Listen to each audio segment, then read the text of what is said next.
What's going on, ladies and gentlemen, family and friends? This is Coach E on behalf of Perfect Time Fitness and Meal Prep.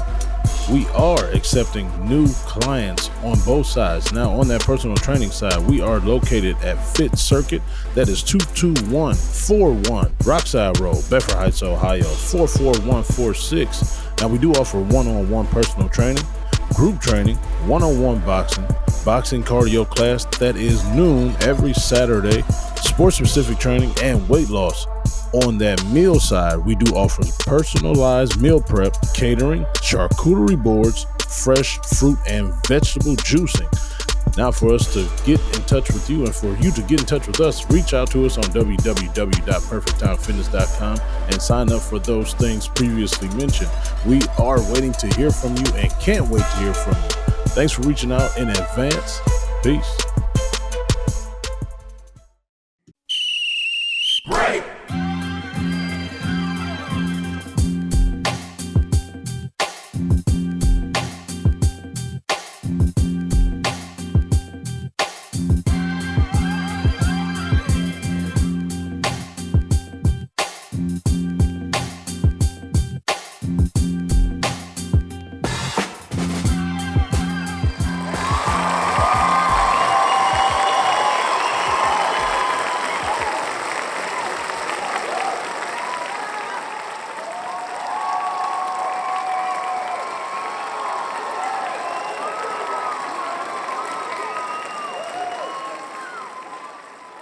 Yes, family. Yes, family. It is that time to welcome you to another episode of Coach E Game for All Seasons, brought to you by Perfect Time Fitness with your boy Coach E, local neighborhood high school football coach, local neighborhood high school basketball coach, local neighborhood high school track coach. Also, most importantly, Co-CEO El Presidente at Perfect Time Fitness and Meal Prep head trainer at Perfect Time Fitness. Watch on YouTube. Like, subscribe, and share. Email the show to get into some debates. If you don't want to get into debates, if you got a question, if you got a topic, hit us up. Game for All Seasons at gmail.com. Also, download wherever you get your podcasts at to listen on the go. Now you have instructions. You must follow them. Now we're about to get on to the show. This part is always helped out by two assistant coaches on the left hand, my right, left hand side. I got North Carolina Tar Heels in. What up, Tar Heel? Yes, North Carolina, the great school, the great institution that produced Michael Jeffrey Jordan. Also, it will be, as I'm sitting here watching the Democratic National Convention, it will be the state that will be turned blue in November as we vote Kamala Harris, the next president of the United States.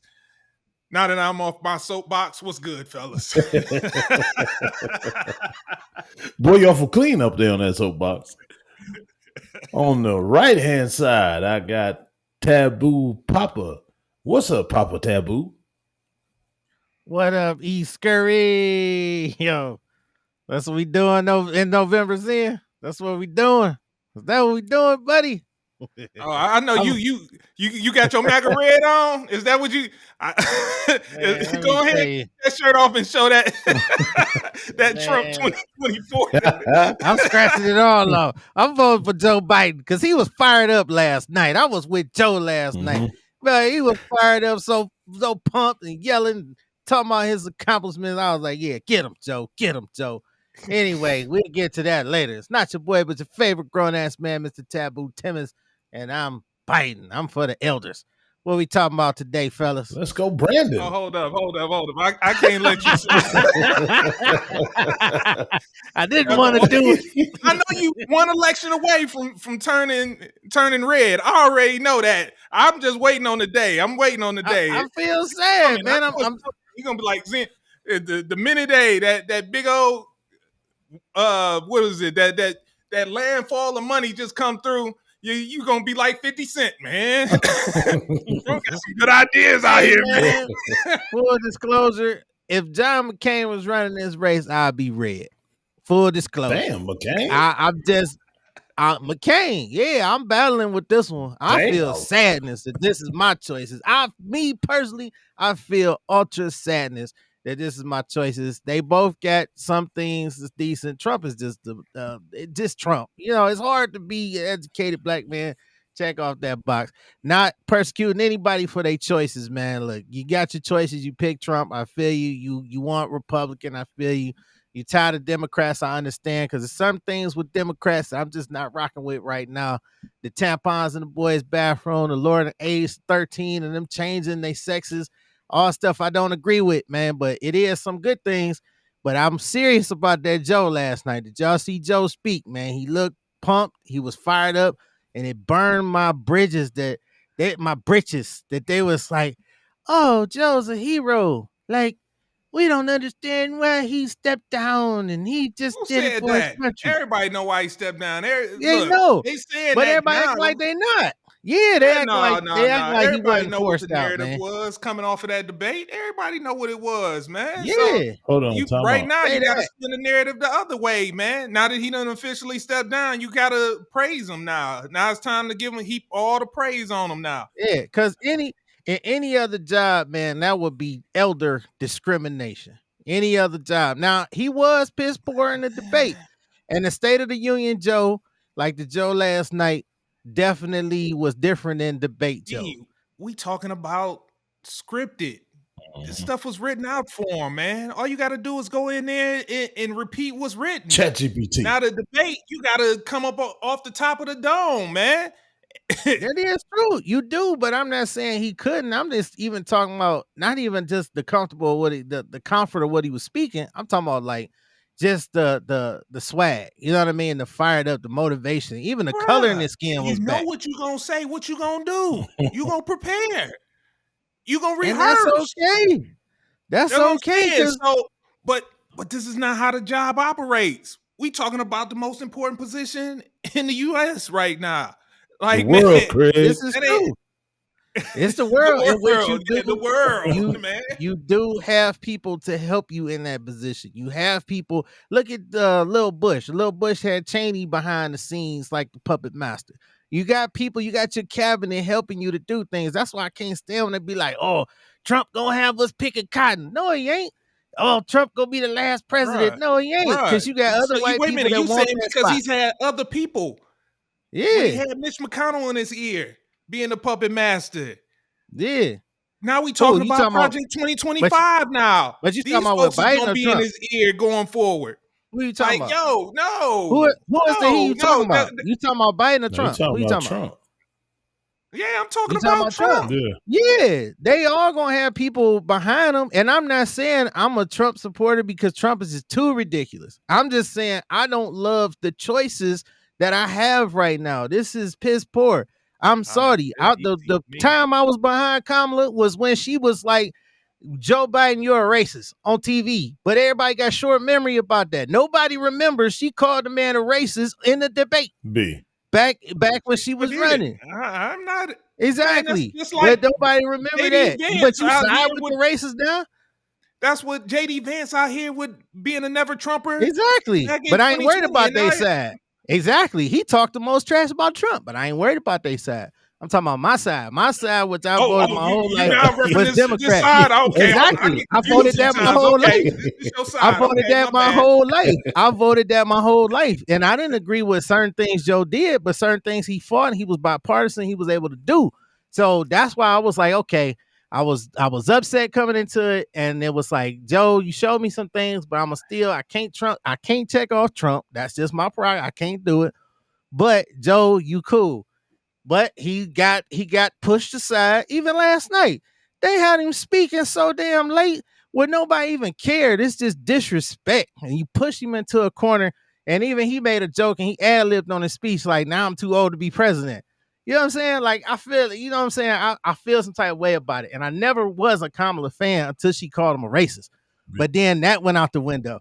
And if he couldn't do it, you sat behind him all this time. Like, yeah, he's great. You know what I'm saying? So which is it? Which is it? You're such a flip-flop. I was just about to say that, man. But now you keeping it real. Go. You keeping it real. No. You in these streets keeping it real. Get out of here, man. Kick rocks with that. See, this is where you black now? This is where you going wrong, B. You taking it all like serious. You know the game. You know how the game goes. They are going to say whatever they have to say in the moment to win the Literally, moment. you're right. So that's You're why we right. can't get all You're right. emotionally attached and all that stuff, because everything is going to change. Whatever they are saying right now is going to be a total different tune. Whoever get in the White House or whoever is going to be backing them in the White House, it's just going to be totally different. Mm-hmm. So don't get caught up in all this. I understand your frustrations, but take it like this serious. And I feel you, and that's where I've been trying to be. But my phone keep blowing up. People keep joking. Yeah, I joke about it all the time, but people, like trying to just sell me on the idea. No, I cannot go in there and check off Trump. Even though I like some Republican policies. I do. I like some I'm a liberal conservative. I like some conservative things. I like some liberal things. I'm purple. Okay, I'm purple. You're Moderate, liberal, conservative. I like some conservative views. I ain't gonna lie to you, and that's just my prerogative. But all of this racial pressure that you gotta just roll with the blue, like it's nonsense. And it's nonsense. The man gonna have us picking no damn cotton. One more person tells me that, it's like, don't even talk no more. He ain't gonna have us picking no cotton. He ain't gonna. Bruh. All them other white people, they want their privilege you too. Stuck on cotton, and there's still other stuff, divisive stuff that he can do while in office. But that's some of the fear mongering tactics they'll keep running into. But is it not?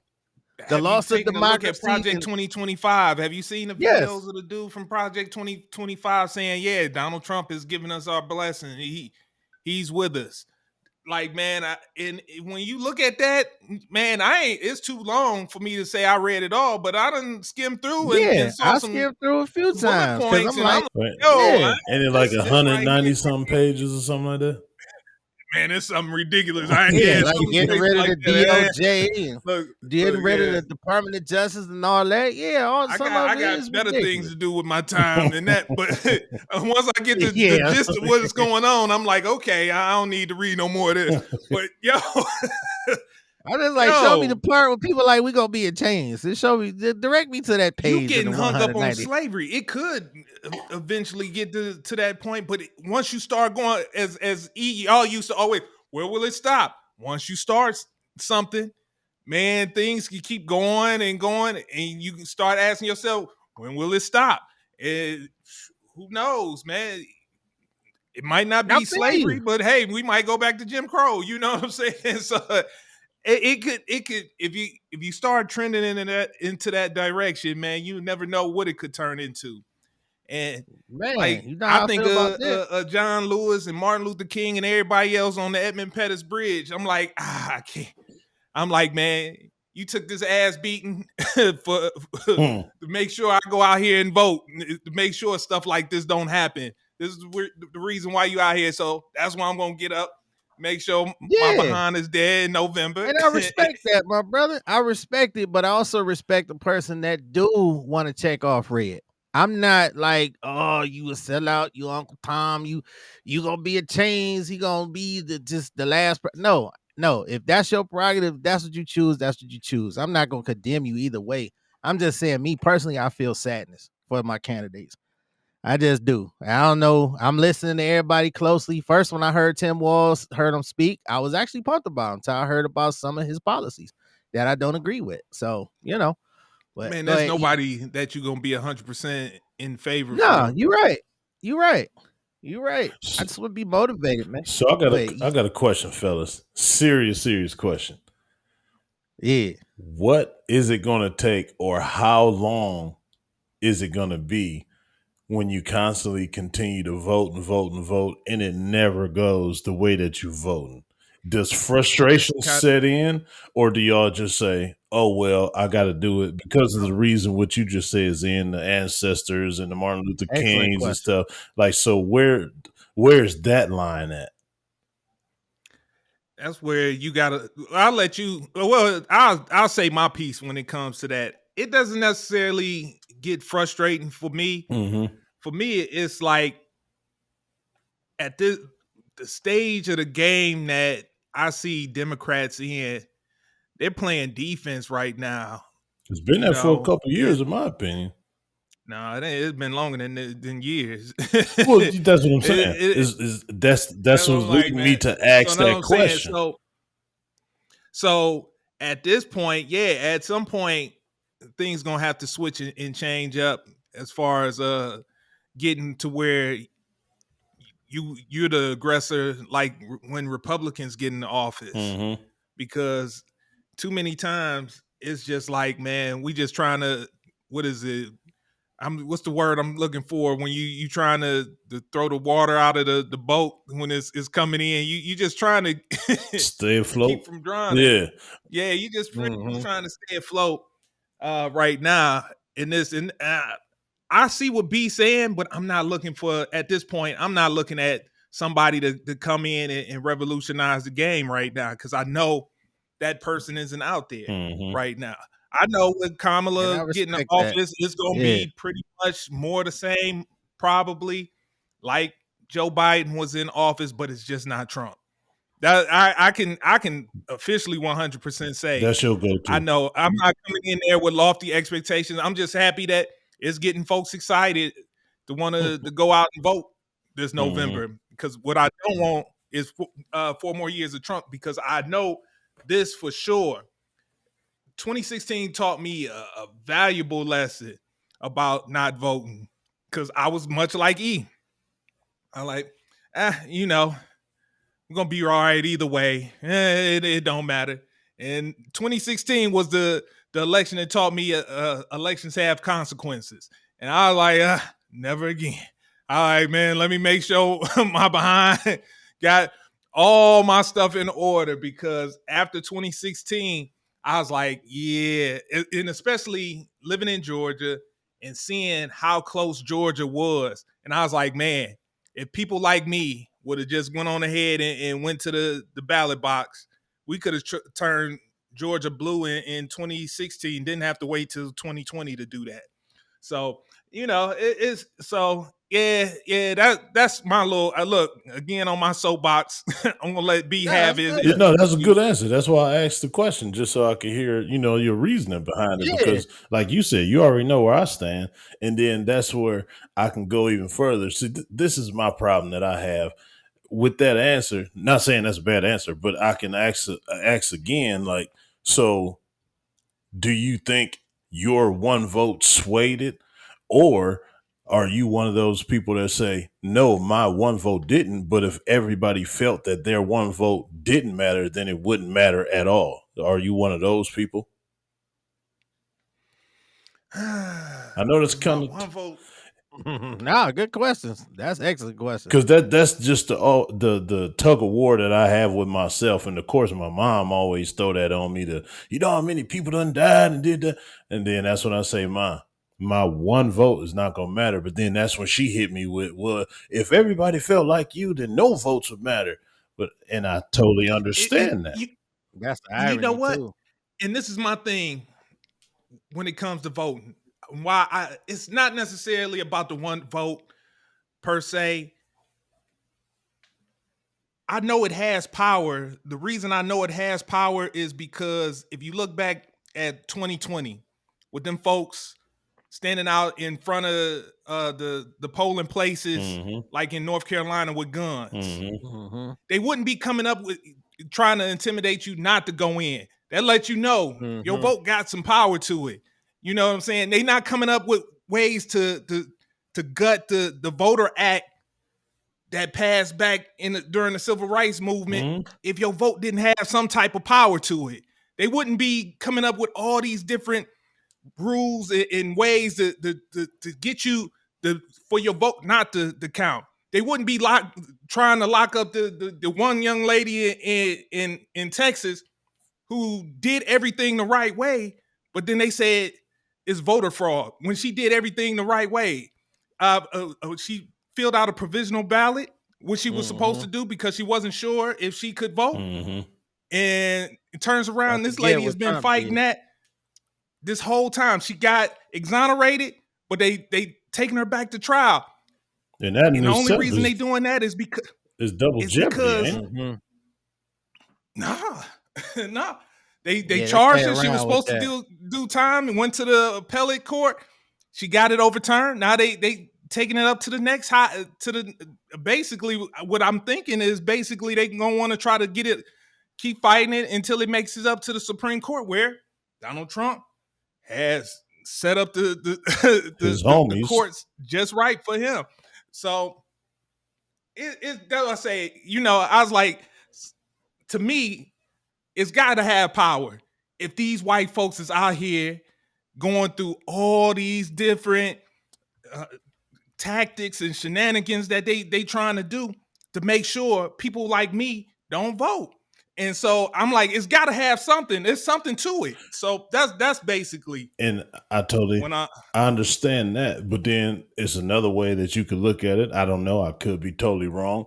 That's just another way of them like trying to flex their muscles. I don't think personally like they're trying to prevent you from doing it because that vote has so much power. It's just a control factor that they're used to, and that I'm trying to think of the best way to explain it. Like, because even if they vote a certain way and they don't get the results that they specifically want, does that mean their vote doesn't count, or does it count? It's not just the blacks, it's just the vote period. Because like I always say, it's still other determining factors that outweigh us anyway. Mm-hmm. So is it the same way on that side too?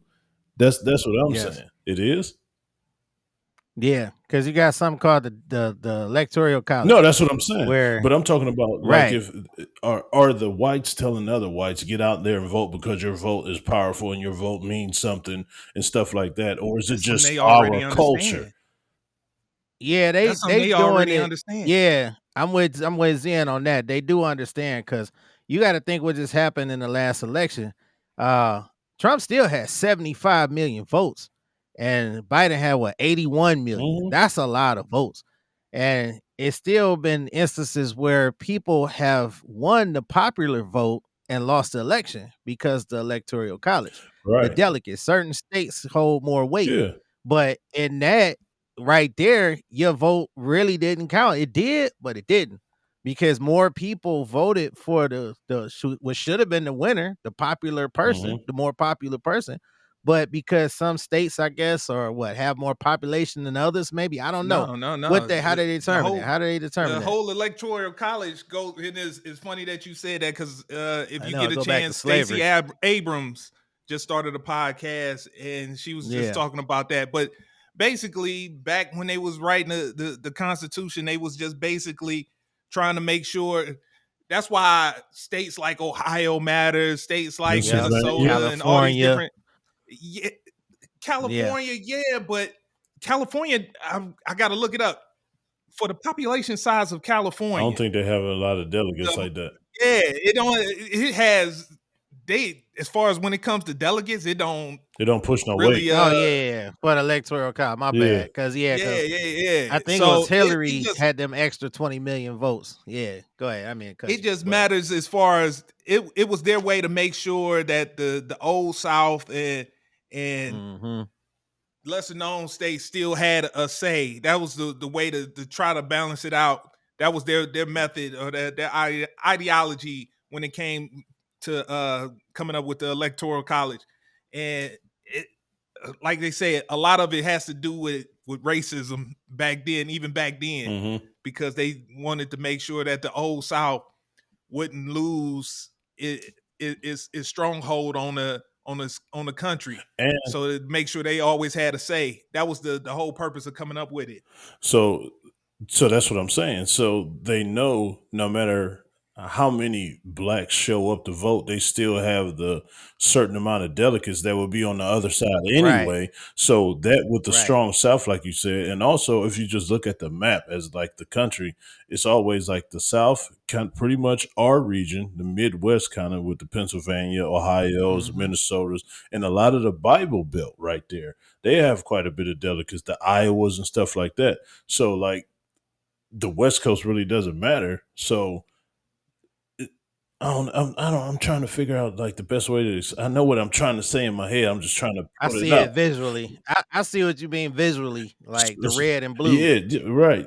So those are the areas that constantly get pushed. That your vote matters. Your vote matters. Your vote matters. But the delegates matter.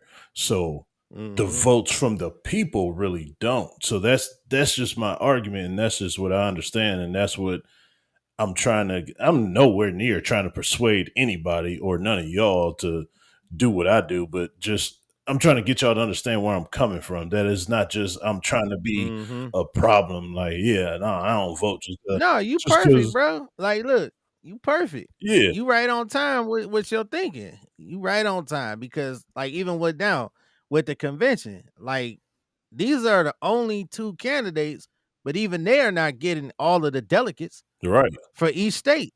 You know what I mean? They got to come on here, and that's what they was doing when Zen was singing Cypress Hill. They was going to each state. They like House of they're Pain, like man. How many times we gonna Pain. tell Man, you it's it's the House same of group, Pain, man. man? It's the same group. They had the same lead singer. Boston, No, they Mexico. didn't, man. Be Real is Hispanic. Yeah. Everlast is just plain old white, man. He is the Same. Boston Celtic. Everlast. Yes. I always Two thought they was the opposite same. ends of the one on the East Coast, one on the West Coast, man. They just nothing alike, man. Brother B, that's the delegate right there. That's the delegate argument. Yeah, that's the delegate. So so that's what I'm saying. The delegates, they ain't even coming like full support, full swing. And then that, if you in those states and you voting, it's like you can feel like that because that's how I kind of feel right now. I almost feel like it ain't gonna matter, and there's pressure. But I am still listening. I do listen in to Absolutely. East Side. Yeah. And I want to hear what everybody say. I want to hear their policies. I want to hear what is going to be what they thinking. I am looking into the Project 2025. It is some scary shit in there, but it's also some scary shit when you supporting all these illegals coming here too. Like, because people, I keep saying it, people got to pay for it. Somebody got to pay the bill. And they keep talking about like they keep busting in. Some of these sanctuary states are going broke. They shutting down some schools. They paying these hotels. It's all this stuff. Like, it's a tough subject, but it's like it's a real subject. It can't be ignored. Like, you got to figure out where are the resources going to come from, for that. So that's one thing. Again, I'm big on young adults making decisions such as becoming transgenders. I don't think young adults and kids, I don't think kids should be able to make that decision because, case in point, we was having a discussion about it earlier. The brat, she just had a kid. The brat just had a kid. And she probably later on in life said, look, I want a kid. She got a wife, but it ain't I'm not saying she did or she didn't, but she might not have been thinking about, I want a kid as a gay lady. And I'm not saying no gay women can have kids or want kids, but whatever her thinking was, she had a kid later on in life. Some of these people are getting really messed up mentally where they making these decisions young. And then later on in life, it's like, oh, now I made a mistake, but it's too late because some of that stuff can't be reversed. And it's like, it messes with them mentally. Like, I don't know if y'all saw that show, I Am Jazz, on MTV. Y'all, I heard about it. I ain't watching it, though. It was a transgender that switched over. She was a girl. She was fine. And then later on, she went through a lot of depression, a lot of stuff because it was like, oh shit, I made a mistake. And now I'm confused. And now I'm dealing with this stuff. Not saying that's everybody's story, but just wait a little longer till you making these decisions. That's all I'm saying. Think about what you wanted to be when you was young. You know what I mean? Like, did we think we'd be these people now when we were younger? Mm-hmm. Hell, I wanted to be a hitman. I used to tell people all the time, I wanted to kill people. Oh, wow. I couldn't be a hitman. Yeah, that was my thing when I was young. I wanted to be a hitman. Well, here we are, Zen. Named Cody. All right. Those that know that story. I wanted to be a hitman named Cody because I saw a movie and I was inspired. I was like, oh, I want to do that. Hey, now that definitely can't be reversed. Once you kill, it is over. Yeah, man, I'm on my soapbox, man. I'm sorry, man. Yeah, when you got two sides, it's gonna be some that you take. That's like that. It's funny that you said that because when you come into Georgia, they got this billboard. It says Jesus is Lord, even for Democrats. It's like shots fired. So yeah, I feel you. There's certain things that you get used to, or you you just like, but nothing is gonna be. Yeah, when you just got a 2-party system, you're not gonna get everything that you want on your wish list. And like, yeah, check. Because the other folks really don't matter when it's a third party. They really I was just about to say that. So, do you think we need more options? No, because they don't matter. No, I know. I just wanted to throw start away some a shit. vote. Unless you Teddy Roosevelt, he was a third party one. But other than that, has there been anybody else that was third party that actually won? No. But you threw out John McCain, and that made me wish, since you wish John McCain was back, I want Ross Perot. Oh, he stole a lot of votes. You see where he got him? That was my homie, man. Potato. Oh man! All else fails, you can vote for Cornel West B. And, that'll make you feel good. I see how far that takes you. Throw away a vote. Hey, right, exactly. That's all you do it. If you vote for Cornel West, you got to dress like him for 4 years if you win. That's your punishment. I'm better off writing Biden on the ballot. Just write his name, Joe Biden. Like, bring him back. Oh man, but I feel now it, all man. of a sudden you a Joe fan. Oh yeah, man, exactly. I told you. I told you I was teetering. Like, it was like not too long ago bashing the man. Right. About last month. I was teetering. Now that he out of the race, he like, I wish I want that. I was teetering. I was teetering. I was mad at Joe, but Joe fought for the student loans. I said, okay, Joe. Then they cut my student loans off. I said, okay, Joe, you got me. Then the debate, the State of the Union happened. I said, okay, Joe, you got some fire. But then a debate happened. And I was like, damn, Joe, you're too old. I was like, you're too old, brother. Oh, my God. Yeah, so that's what I'm saying. I was with you, man. I was definitely with you. I was bashing him after the debate. I felt sad. And, seeing him last night, man, I was like, damn, Joe, why you ain't bring that fire? Like, where was that at? But I feel you, Zen. Scripted versus, that's a good point. Scripted versus knowing what you say versus off the cuff. Mm-hmm. Unless you Trump just make shit up, man. He just be like, yeah, we made pigs fly. Pigs flew, cars flew, Buicks, they flew, but those foreign cars, they couldn't fly. Like, dude. That's the difference between a rapper that can freestyle and a rapper that can only write. Yeah, that's true. I hate freestyle rappers. Except a couple. It's been a couple. Cousin Terry was a freestyle rapper, but he can actually say some stuff. He was real good.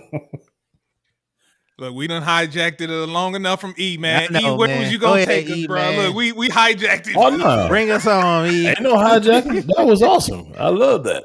It's some different things we just hit right there. But you know what time it is. This Friday is the first Bearcat game of the season. I just felt like I had to make that announcement to you guys and the people, just so you know that it's a blackout Friday, 7 p.m. Bearcat Stadium against Nordonia, the battle for Route 8. This is the last battle for Route 8. We done had about 15 straight years of opening up the season with each other, and now this is the last year. So winner takes all. I need everybody in the building under the sound of my voice. Mel, it's up to you to get this out fast enough so they can hear this announcement. But I need every able and willing body in the stands to witness a great game. I already told Toth this week in practice. I'm giving her 14 points tops. You heard it. Okay. 14 points tops. Last year it was 16. I can take that 2 away very, very easily. I'm ready. This is a growth game right here, not only for the school, but you know me, it's personal for me, man. Everything I do personally, everything I do coaching-wise, I take it personal because it's just another time for growth, another time to show yourself how far you became from last year and just how different you can be of possibly getting closer and closer to a head coaching job. So you got to prove yourself every year, man. And I take it very personal, and I'm about to prove myself. I'm anxious. I can't wait.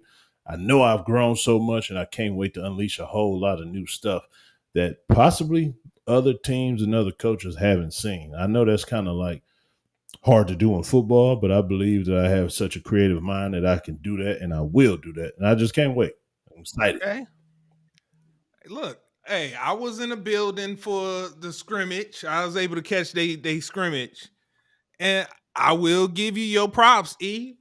Look, we've talked about it off air, but man, y'all went up against some dudes that clearly had this getting they 3 square meals. 3 hots and a god.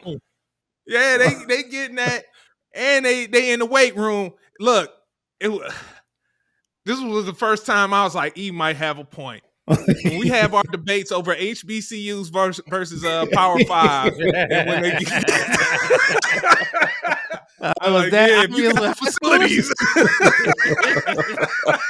Yeah, they're carrying rocky trees and rocks, buckets of water. But no, but on the real though, it was crazy because them dudes, they wasn't tall. I don't know what's up with these kids not growing, man. Dude, Good man, God, they were short too, but they were stout though. But I was like, they were short. I was like, these kids are definitely bigger.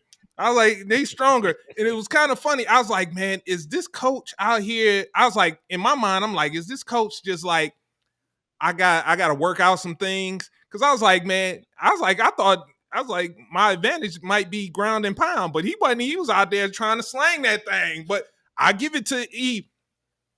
Even when they tried to run it, kids had heart, man. They was getting in there. And that was play calls getting to the quarterback and everything. So yeah. So if you notice, I don't know when you got there. Was you there like kind of towards the beginning a little bit, or you got there kind of like the middle? I got there end of the first is when it was like about the end of the first was about the first quarter was about the end. So it's a story behind that too. So for some odd reason, don't know what it is. I have to figure it out. Every time we at home, we are never ready to play.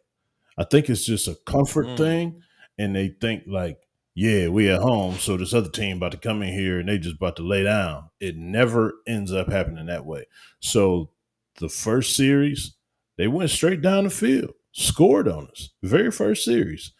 So they came off the field, had a couple choice words with the whole defense, but still let them know that I believe in them and they're better than that. You know, the whole coach speak, but serious coach speak. Went back out there, drove a little bit more. That's when we shut it off. So I ended up switching my whole D-line, the first starting D-line, because they were getting no pressure whatsoever on this guy. And I know the 4 that I have in there should be getting all types of pressure anytime that they want to. And plus, we were not calling any like crazy play. Everything we did was the same play. I didn't call nothing but the same play, the whole scrimmage. Because word. Yeah, it was the most vanilla stuff. You know, like when coaches in the preseason, hey, yeah, we're gonna be real vanilla. We're not gonna show. Didn't show anything, but that was my base defense. We didn't even blitz not one time. I didn't change the coverage not one time.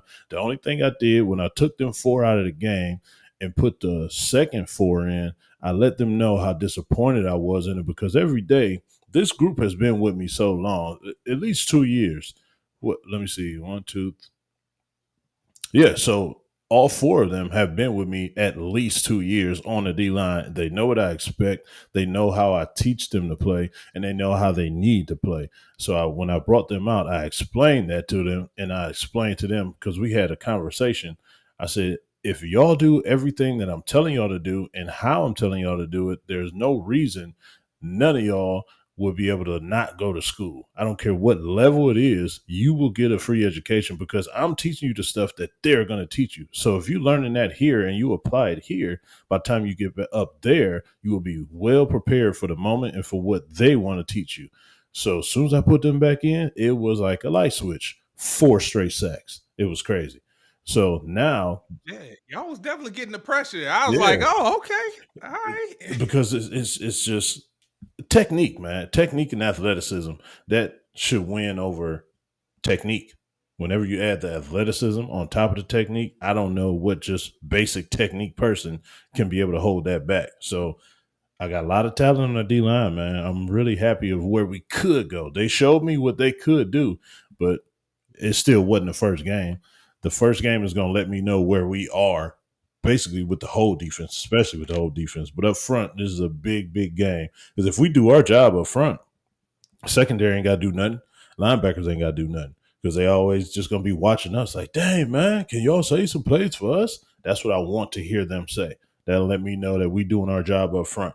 But I'm just excited. Like I said, man, I can't wait, dude. I'm really excited for this season. Bearcats. Hey, man, What's you a tent, tiger man? now. Hold on, man. What's y'all tent, man? Why you stop him, Jen? He was in the moment. Y'all was looking at me like, who the hell is the Bearcats? It's y'all, I don't man. like him talking about this, the battle for Route 8. Hey, that's another school on Route 8 too, man. That was it. Hey, you're not just going to disrespect us now. In football, yes, I am. Route 8. Yeah, you can right about now, but Now basketball nowadays, different story. I totally agree with you. But football, we'll take that victory right now. yeah. Where the Juby of football? We need it. Not Juby, Michi. We need the Michi of football to come on through. Hell, you can use a Juby too. Yeah, and a Sonny while we at it. Hey, get on. And Junior. And Junior. Fire him up too. Help. But yeah, no, I'm really excited though, man. It all starts this Friday. It's gonna be a nice journey. Hopefully, we get more than 10 games. You guaranteed 10, but it's a possible 16. So hopefully, we get 16, and that 17th will be the dream. Right. That's a lot of pressure on Toph offense, man. How the offense looking? I'm hearing about defense with enthusiasm. We gonna cut right here, Mel. Yeah. Okay. All right. Make sure you call him and say, "Yo, we didn't forget." Right. I was like, yo, because I was like, yeah, the offense. We'll see what the offense got come Nordonia. I'm interested to see. Look, I won't be there in the building for this one. I'll be doing my usual Friday night Fox 8 News update. Friday night touchdown on the phone. Yeah, Friday night touchdown. Mm-hmm. But yeah, hey. So speaking of football, I do want to follow up on what we was talking about last week with the Mike Hall Jr. situation. Yeah. So we got on our situation where we was talking about like it's a wrap. And the minute we finished, we hit stop on that recording. That man was in practice the following day. He so I was shocked. I was like, he on the field. He on the field. You can't be shocked at that. That has to happen like that. Are the Browns doing the right thing? No, because they have to. There's one thing to let him come back to practice, but he playing in the preseason. It's looking like they're gonna actually allow him to play while this goes on, instead of actually where they could have the possibility of holding him out until the situation is resolved. Do you feel they're doing the right thing by continuing to let him play? Absolutely. It's what you call CYA. Cover your ass.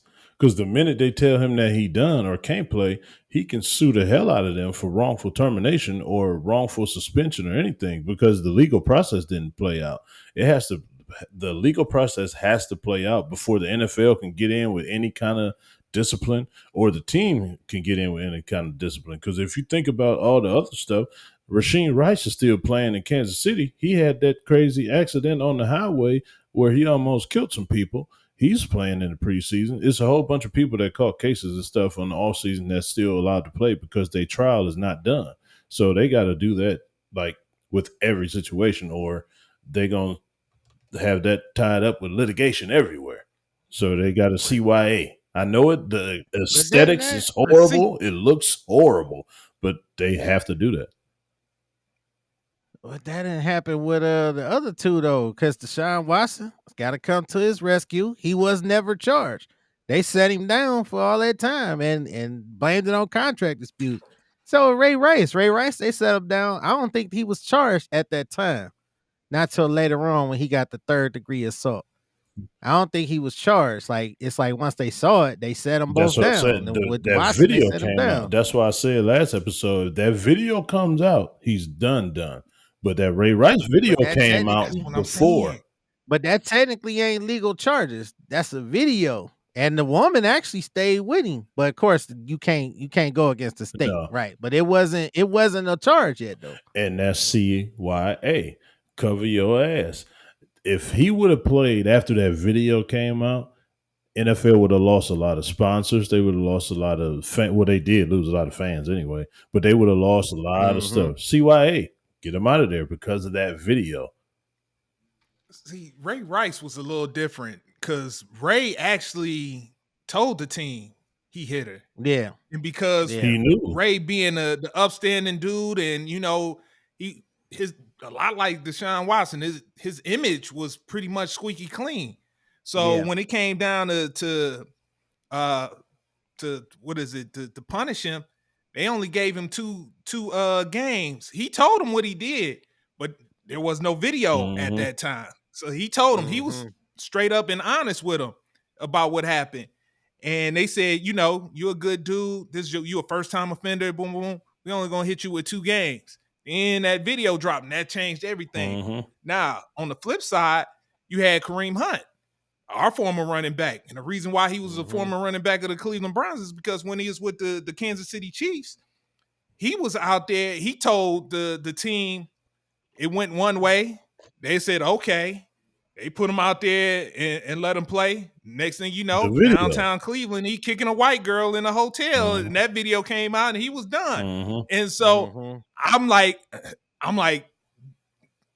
thinking like B, like, man, there's ways you could actually hold him out a little bit. But this is the one thing I was torn, because the Racine Rice, that was like reckless driving. It wasn't nothing to the level that was described in that police report that you went through. He was drunk too. Yeah, well, no, it definitely wasn't at that level. Not at all. Yeah. That's why I'm like, ooh, when you got these types of allegations, it made me wonder, man, I was trying to find a picture of the young lady. Do y'all know if she black or white? Nah, I was looking. Mike Hall? I was searching. Yeah. You talking about Mike Hall? Yeah, she black. Because the show, the Brown Show, Unleashed on YouTube. Yeah. When they followed him to Streetsboro and all that, that was a girl with him that had the babies, that was holding the children. Okay. Yeah. So then that's what started coming to my mind, because Perion Winfrey, like, man, the minute it was with a white girl downtown, they cut him. It was kind of quick. They kind of dropped him kind of quick. Like, man, the minute that was, and so it got me wondering, like, man, are they not taking it as serious because it's not a white girl in this situation? And I'm like, you know me, man, thoughts that run across my mind. But at the same time, if a video was to come out of it, man, how damaging would it be to the Browns, knowing that they continue to say it's week 2 and the video drops? TMZ was able to get the video and drop it like they did Ray Rice. Okay. Oh yeah, I was looking. Okay, you found that quick. Because he did. I remember the moment. I just had to type in the moment. Yeah. Okay. I'm like, do you think?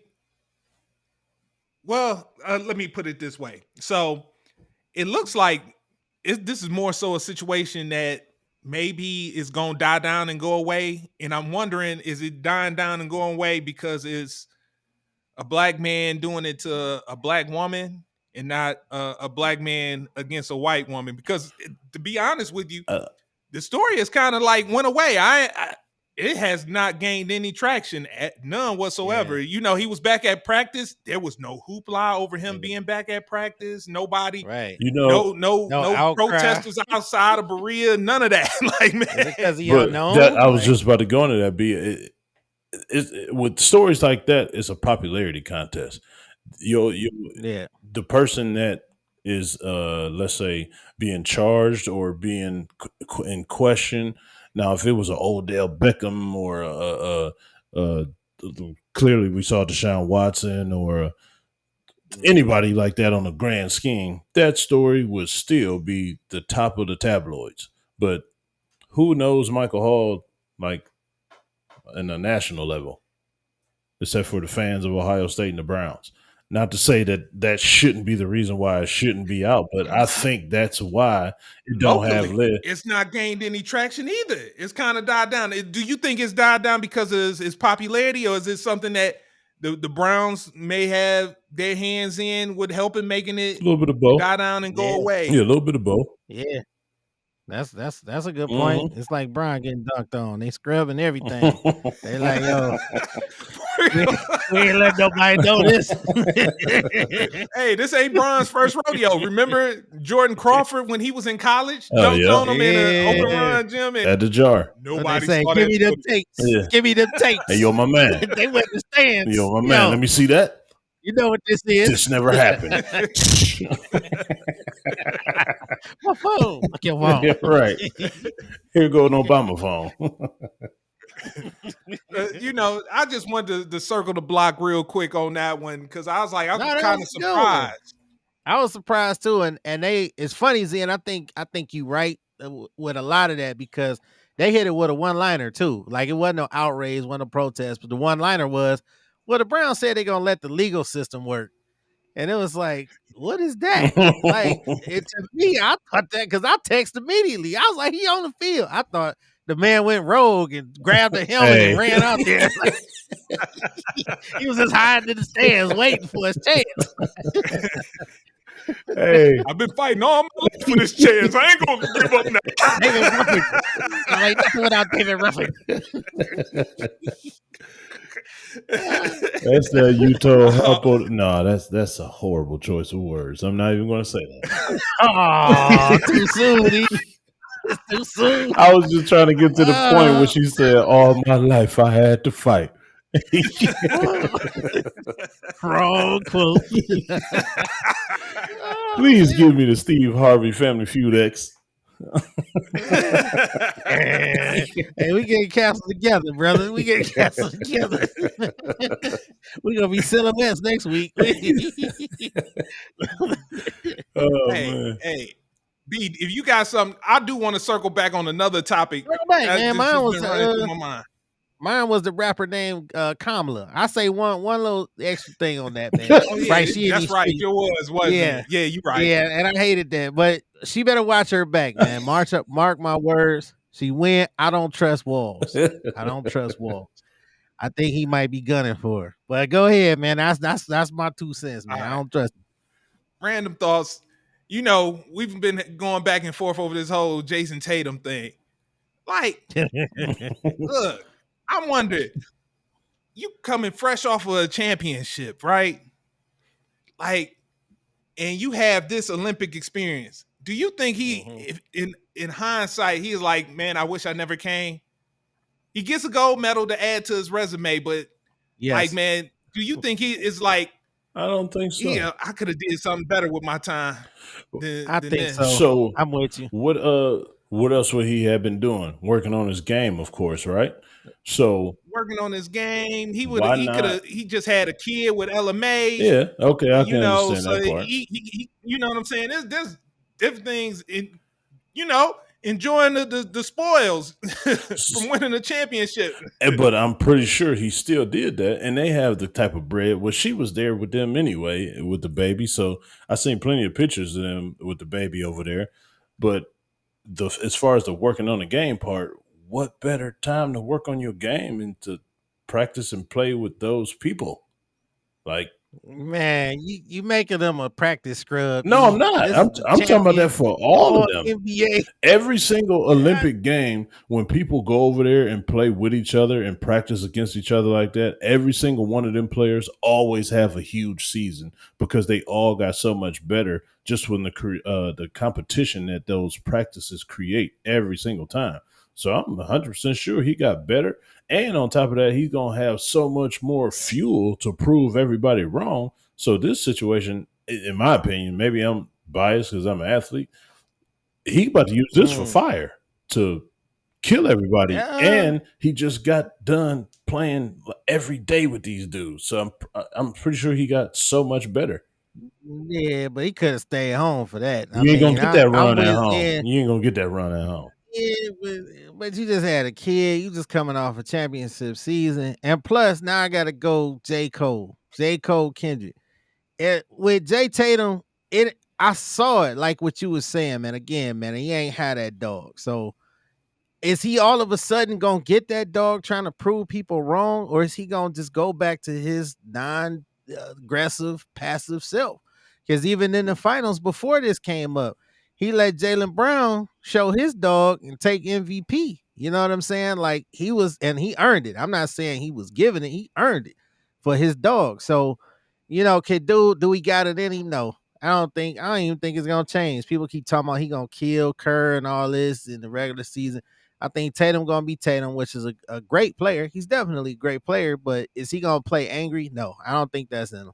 And I think he feel like it was a waste of time. He could have stayed home because hence the arguments that they said that he had with Steve Kerr.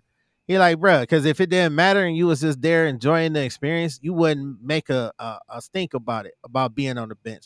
The dude played 17 minutes in 6 games. That's terrible. It's terrible. And Zen, you got very upset with me when I was saying that the first time we brought it up. Steve Kerr got away with. Look, I'm not the only one who believes that. Jeff Teague was right there with me. He's like, man, Kerr got away with some bullshit. Like, I'm just talking about his game translating to FIBA. And just like you said, Jeff Teague, he brought up a lot of points too. It's a lot of players that their games just don't translate to FIBA. Look, I find it hard to say that when 3 years ago in 2021, he was basically Anthony Edwards on that team. And that's how I'm like, and then here we go 3 years later, I done got a demotion, but I've actually gotten better. But hey, and think about whatever team he was on. Grant Hill, man. Think about whatever team he was on that 3 years ago that you're talking about. These guys that was on the team now was not on that team. Yeah, but he averaged 20.5 minutes per game, 15.2 points per game, 3.3 rebounds, and 1.2 assists. What is the roster? 1.2 blocks too. What is the roster? I mean, but that don't really count if you saying can his game translate to the FIBA game? To this, according to the 21 stats, the answer is yes. And it can translate. But also, I was saying with that roster, who is he going to play over? Yeah, I mean, I get you. I came to agree with you just because I understood what it was about later, and seeing those dogs close, I joined that dog argument, but I also can empathize with him, saying I could have been doing something else. Everybody talking about, well, don't worry about this one. Worry about the next one. Man, you empathizing because he high yellow. That's why you empathizing. I mean, the man is all NBA and a champion. He sat the pine and watched Drew Holiday and Derek White play over him. He watched his teammates who wasn't even as good as him. They are better role players. A team needs role play. Hell yeah. Drew Holiday's defense is immaculate, and so is Devin White. I said Devin White. Derek White. Who is that? His defense is good, and he does the little trash stuff that Jason Tatum will never do. Jason Tatum is not going to pressure the ball 94 feet, and then if you get beat, sneak up behind him, poke drill, easy layup. Jason Tatum's not going to do that consistently. He's an irritant. Yeah, so that's his role on the team. His job ain't to score no 15, 12, 20 points. His job is to come out there, be an irritant, get the loose balls, and play hard-nosed defense and do the little stuff that everybody else ain't going to do. Why? Because they are scorers, and they get the buckets. Derek White just helps that process. Same thing with Drew Holiday. Drew Holiday just got to a point now that he can hit jumpers. He just started getting that jumper for real. Yeah, he wasn't a consistent shooter like that. He was just an irritant that played hella defense, that was strong as hell, that can switch anything. And now he's just a good all-around player, but he plays the hell out of his role. Yeah, he's a good role player, but Jay Tatum can also play defense just as good, if not better. He ain't going to do everything else. Things. He ain't gonna do the irritating things, but playing on ball, going back to my Celtics argument during the season, I'm like, you got all these on ball defenders, and Jason Tatum is one of them. He's a great on ball defender. He's long, he's athletic, he fits the game, and according to these stats, he did pretty good. Hell, he shot 44% from three, 17-38. So he could play the game, but it was about Brian Curry and KD. Absolutely. That's what it was about, man. And Bam, I got it. Bam had a huge role. Yeah, Bam and well. Anthony Davis. They put them together. They was freaking frack, Beavis and Butthead. Put them together. They did well together. Bam gets his second gold medal. A lot of people think he's gonna come back in 2028 for the third gold medal. What he's accomplished thus far in his basketball career, would he be a Hall of Famer if he gets the third gold medal? Oh yeah, in basketball, because it's way easier to make the Hall of Fame in basketball than football. He's gonna have the shaking his head. Yeah, he's gonna have the statistics and the accolades for it. Yeah, because there's people that have made it with less. Who? Give me a name. Please don't get me started. We don't have that kind of time. Just give me one name. Give me one name. You know I'm a stats man. Give me one name that I can compare. One name. Give me one name. Don't know. You gonna say who? So if he don't, he decide I'm gonna chill, or he don't get selected for 2028. You think he still can get it with just the two? Depends on what he do this season in the NBA or those seasons leading up to the Olympics. Thank you.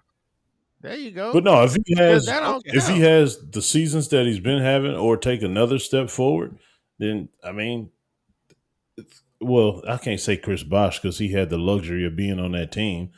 But I think even if he didn't have the luxury on being on those Heat teams, I think a Chris Bosh would have made it. That's just how much easier it is in basketball. Yeah, wait a minute. You mean to tell me Chris Bosh is not a Hall of Famer? No, he is. He is. That's what I said. Oh, okay. I said that Miami team boosted him into going, but I think even if he didn't go to the Miami like that, he still would have been a good chance of making it. Yeah, if I'm not mistaken, Chris Bosh, he went to 2 Olympics as well. Yeah. Chris Bosh, if I'm not mistaken, Chris Bosh is a double-digit All-Star. Absolutely. If I'm not mistaken. It might be 10 years.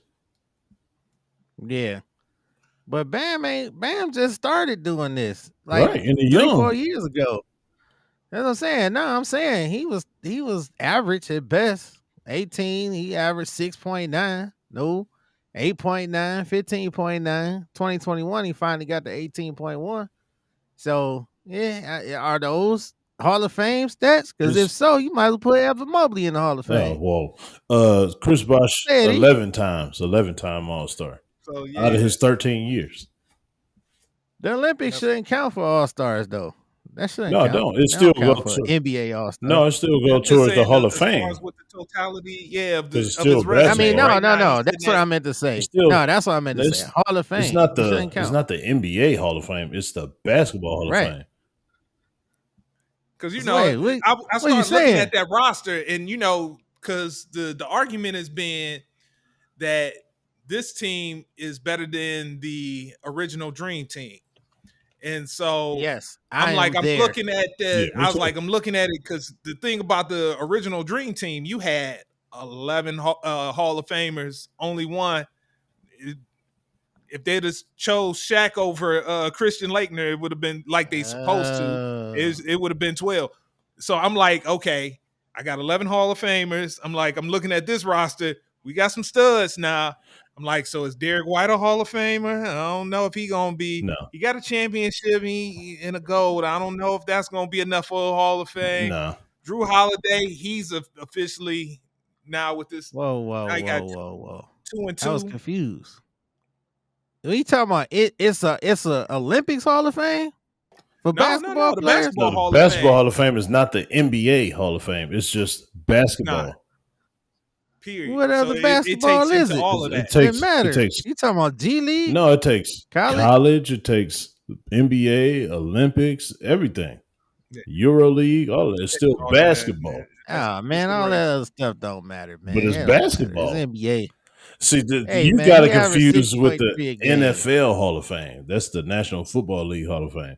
Yeah, I thought so. Wait, it ain't an NBA Hall of Fame. It's an NBA Hall of Fame. No, it's not. No, it's This is basketball. It's Naismith basketball. Yeah. Holy shit. That's why Yao Yeah, Ming okay. is in there. He didn't do much while he was in, but majority of Oh, Yao's okay. work was done Learning. over in China.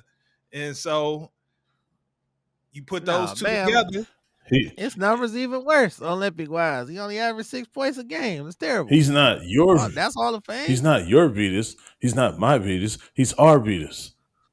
Yes. One of the best basketball Yeah, players yeah, that ever. Arvidas. Arvidas Sabonis. He's one of the best basketball players ever. Sabonis, yeah. He didn't Sabonis, do jack yeah. by the time he got to the NBA, but he did enough while he was over there overseas to where That man had 2 he wants Walmart him to be knees. a basketball Hall of Famer. Yeah. Walmart knees. Yeah, That's by funny. the time he got here, it was Walmart's finest. For Oh sure. man. Okay. Well, okay. But, Well, in you that know, case, I just yeah. so I was just that's why I had to ask about. Cause I was like, well, I'm in the Hall of Bam. I was Fame. like, Bam could be a Hall of Famer. I'm just looking through the roster. I'm like, he might have something there. I'm like, but I'm maybe it's my bias to growing up. I'm always impartial to those things from the 90s and 80s when I was a kid. Well, that's hot topics now, Zen. So you don't think this was the greatest dream team ever assembled? Nah. Oh man, really? Oh man, it's the greatest, man. It's the greatest. I still go 92. Man, No way. everybody They was murked a them boys. year away from a wheelchair besides Jordan. Larry Bird okay, can he barely wasn't even walk. trying to on the say team. at the stage of the Yeah, career, because that's what the team and not the was. overall That's talent. the team. Yeah. He wasn't even the best on the squad. Barkley was the best on the squad all around, pound for pound. Round mound of rebound. Mike Jordan them was, right. and then it was Barkley. Barkley averaged more. Barkley's he averaged 16 a game. Byron just talking about the way he played in the Olympics. Oh, okay, Yeah. okay. Because I just remember Chuck Daly telling him, he was like, man, you the second best player here. And that's when Chuck was like, he knew. Yeah, that's why Like he went on that killing spree. Yeah. I'm trying. Who went on a killing spree? Barkley? Yeah, in the Olympics. That's why he played like that, Yeah. because Chuck Daly said what Zen said. He told him Yeah, he was the okay. second best player, and it pissed him off. So he said, Oh, yeah, he went crazy. yeah. Right. Yeah, he killed Jordan. Jordan shot 9 for 35 one game, man. It's a lot of shots. He shot bad, man. A couple games. I just looked this up. In the We was having this Olympics. debate too. In the Olympics, yeah, a couple games he shot like shit. He He only averaged 12 points. Look, he wasn't playing for the Bulls. He didn't shoot no 35 times, man. Yeah, that's a lot of shots in the Olympics. Yeah. Look, it's only 40 minutes. It ain't 48 minutes. So, Right. but yeah, I just wanted to get that real quick. I wanted to drop that in real quick. So, on that note, fellas, I hear that sound. So, you know what that means. Good pod. B with his frowned up face. Hey, Coach E. Yes, Tar Heels in. You got a post-game word for the people. Yeah, you know what? You know I do. All right, ladies and gentlemen, gather around. Take a knee, all eyes on me. Today's word is embrace your season of growth, because this is your season of growth. This is the time where you should be separating yourself and applying everything that you learned and grinded for, put it all together and continue to grow in every aspect of life. Being a father, grow. Being a husband, grow. Being a brother, grow. Being a teacher, being a coach, being a friend, just being there for somebody. You have to accept your season of growth. It is right now. So walk into it with your chest out, head held high. Grow. In this part of growth, you will see where you were trying to go. It is this close. You just have to answer the bell of growth. So continue to walk into it. Love it while you're in it, and continue to get better, and see you when you get to the best of you.